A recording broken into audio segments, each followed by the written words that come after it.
Alright, hey guys. So, this is kind of a special video. This gun right here is also kind of special. Well, pretty special actually. This isn't technically my gun. It's in my possession right now, but it's not mine. It's actually my girlfriend's. And before that, it was her dad's. My girlfriend's dad passed earlier this year due to a multitude of health problems. But he was as I found out, actually a pretty big shooter. I wouldn't say big, but he was a very in-depth type of guy when it came to his guns. Anything he did was in-depth. He didn't go over the top with what he did, but when he did do something, he did not like mediocre. He did not like mediocre at all. He didn't just go get, the cheapest thing he could that would do the job. That just wasn't him. That wasn't him. He didn't go over top. He didn't go straight to even with his reloading. He was a very better than average person, better than average shooter. He had books and books and books and books on gunsmithing, reloading, cartridges, wildcats, shooting techniques. He was a rifleman who took what he did pretty seriously. And I actually didn't really know this until he passed, and he started going through all the stuff, because when he passed, the family told me he wanted me to have all his gun stuff, and we started finding, we went through his shed and we started finding these totes just full of reloading equipment and gun books, and yeah, kind of makes me a little sad. I never really talked to him. He wasn't really a real talkative person, to be honest with you. Even his wife will tell you, hey, he just didn't really talk a lot. Apparently he liked me. He just wasn't really a talkative person. He just didn't. But, yeah. So anyway, he left all the reloading stuff, all the gun stuff, all the book stuff to me, but the rifles he left to his daughters. And my girlfriend got this one. This is, as you see, just an absolute beautiful Weatherby Vanguard in 270. And I haven't touched this gun. The only thing I did is I put the original stock back on. He had a synthetic all-weather stock on it, and when I saw the wood stock, I was just like, the wood stock needs to go back on. Never shot a Weatherby. Never shot a 270. But I can tell you, these are beautiful rifles. It goes back to him just being I'm not even sure what you would call him. He was, again, he didn't like mediocre, but he didn't like over the top. Didn't see the need for like a panda action or a custom gun. But at the same time, he did not want or not deal with just some $200 off-the-shelf, crappy little Remington 788 or something. Just wouldn't. So, that's where this comes in. He was also big, me going through his books and looking, he was obviously a pretty big Jack O'Connor fan. And I think this kind of leads back to Jack O'Connor. You can look through Jack O'Connor's stuff through his old rifles, and a lot of his stuff was on this level. He didn't have safe queens. He didn't have show rifles, but at the same time, everything he had was borderline a piece of art. It was a piece of art in the sense of practicality, and it's interesting. It's just, it was more. It was a practical rifle that if you picked it up, you could kill something, but at the same time, it was beautiful in the same way. And Reminds me of this Weatherby. So yeah, I see a lot of that influence in him. But yeah, anyway, the rifle's in my possession for a while until my girlfriend, she gets set up to have firearms in her house. You know, she gets a safe, she gets, you know, all that.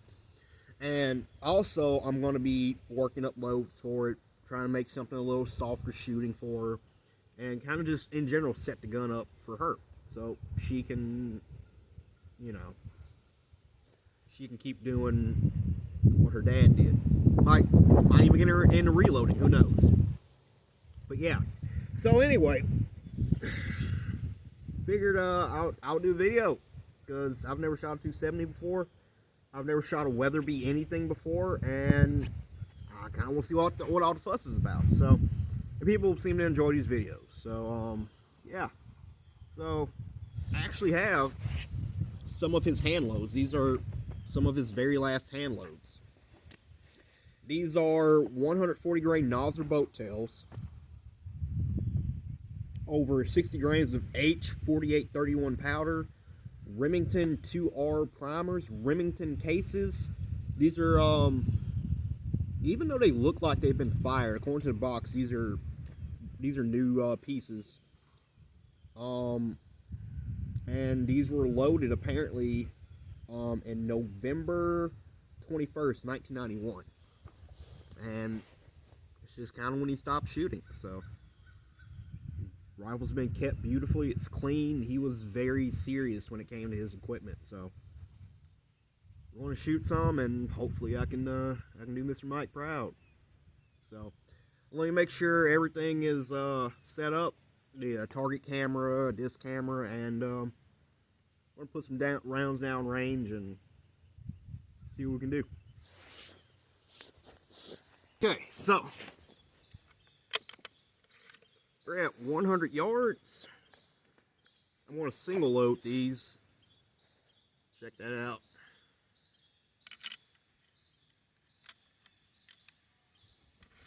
God, this thing is just smooth. Butter smooth. So, I will say this gun is not fitted for me whatsoever. It does not fit me. I'm a small guy. He was not. So, like, most of my guns have a cheek riser for a reason. Even when my girlfriend shoots, she usually has to have a cheek riser. So this is not the most comfortable thing in the world for me. I like to shoot like this, kind of squished in a little bit, positive cheek weld and everything. Talked to some bench rest guys, and they were like, "Oh, you don't need to do that," but a little difficult for me to shoot otherwise and be consistent. So I'm going to try. I really want to get a very nice leather cheek riser made for this, but yeah. This is a BSA Deer Hunter, 3-9 by 40. Definitely not a target scope, but it's serviceable. My target is out there at 100. It's about 104 yards. I forgot to rearrange it, but we will see what we can do. And let me put my shades on because these are very old rounds. These rounds were made before I was born, so try not to blow my face off here. Alright, let's see.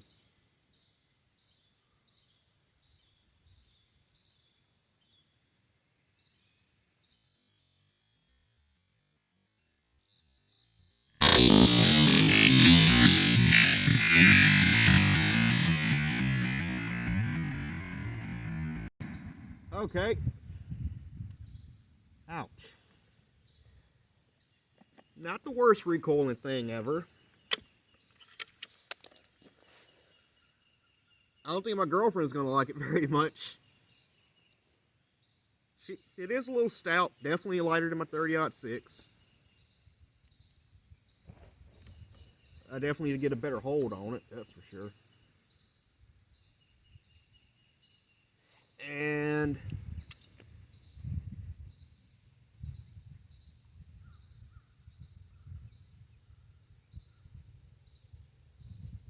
Yeah, I think the scope is way off. Because I don't think I even hit the paper. I think I see where I hit. And I'm going to send one more down just to be sure.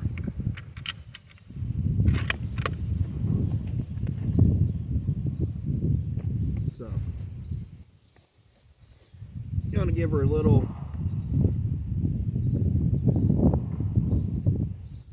Also, the scope is canted kind of hard, so I'll give her a little firmer grip here.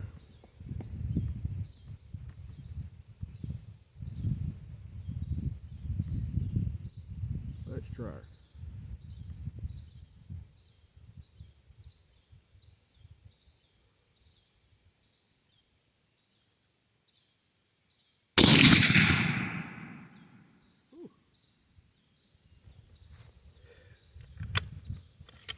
Yep, she is a stout girl. Very stout.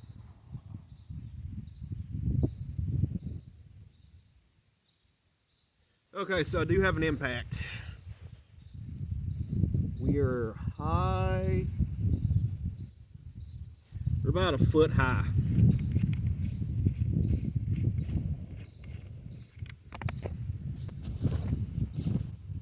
It's not a super heavy recoiling gun, but it's not something I think I would want to shoot.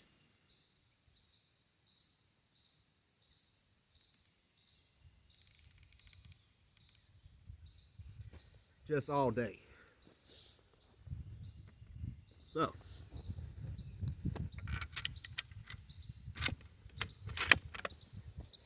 let's give her another one. We should be at least in the black.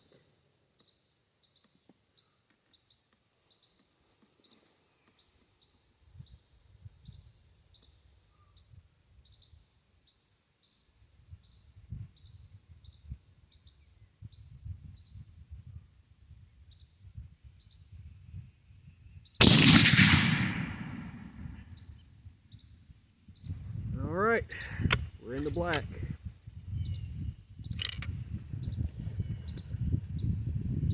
See what this group's gonna look like. We're gonna do 3. He did mark. He does in his manual. I'll probably show a picture. He did mark what his shots were looking like, but he never wrote down our group size. So I know for a fact these are, deer killing accuracy, but I don't know what I should actually expect for a group size. So let's send another one down.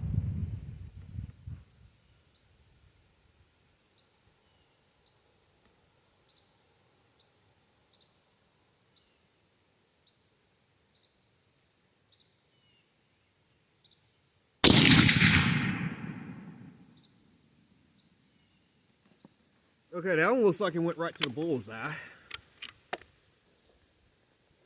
Oof.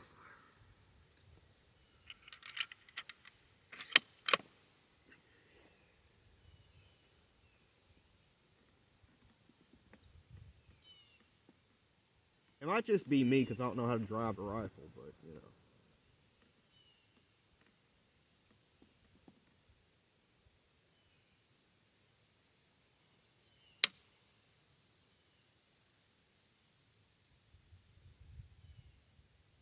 Okay, that one didn't go off. We're going to hold it for a little bit.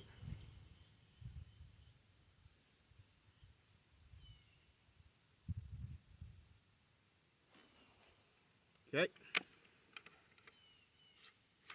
Oh, I didn't even chamber, the round didn't go through.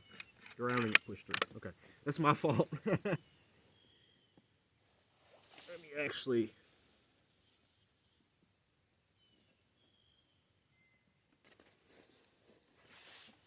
adjust this upwards some.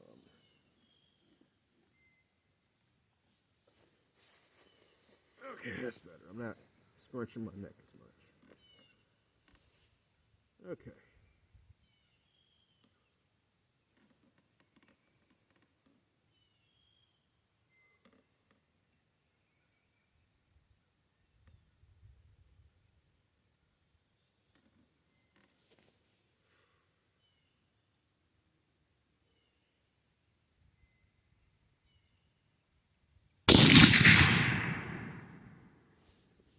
Okay, it's grouping back over to the right now.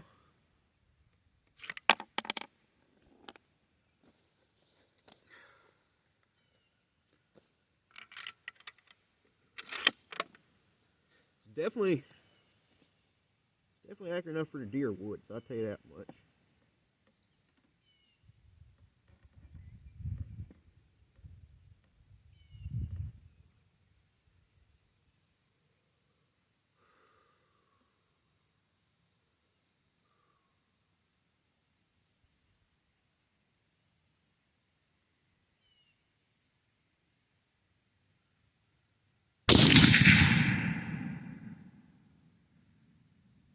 So it's mainly grouping to the right. We're getting some string in here, and this actually looks familiar to his target mark. So maybe this is just Disload's grouping, and I mean it is more than good enough for, you know, actual deer hunting. Especially if you're just boiler rooming deer, I mean it's good.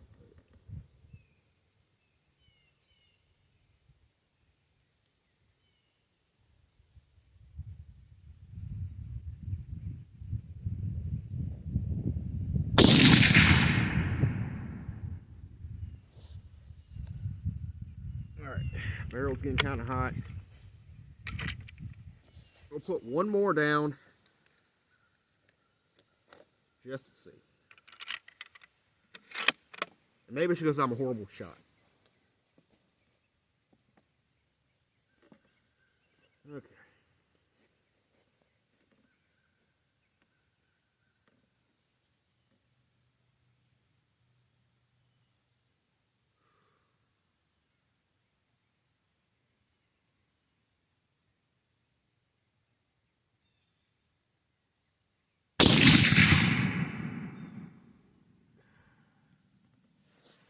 Ouch.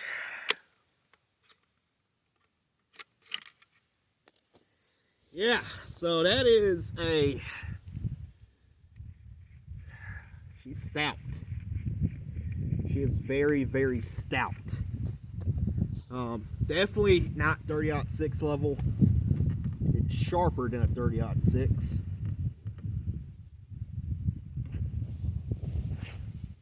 Let's see here.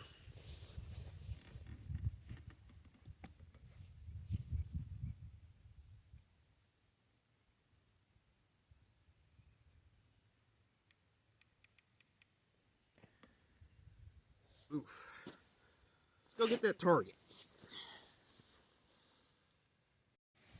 So, I mean, honestly, for practical shooting, that's not horrible. That was our first shot. Then our second shot. And, yeah, that's actually, that's deer killing. Yeah, he was very practical. He probably got to that so I could hit a Coke can from,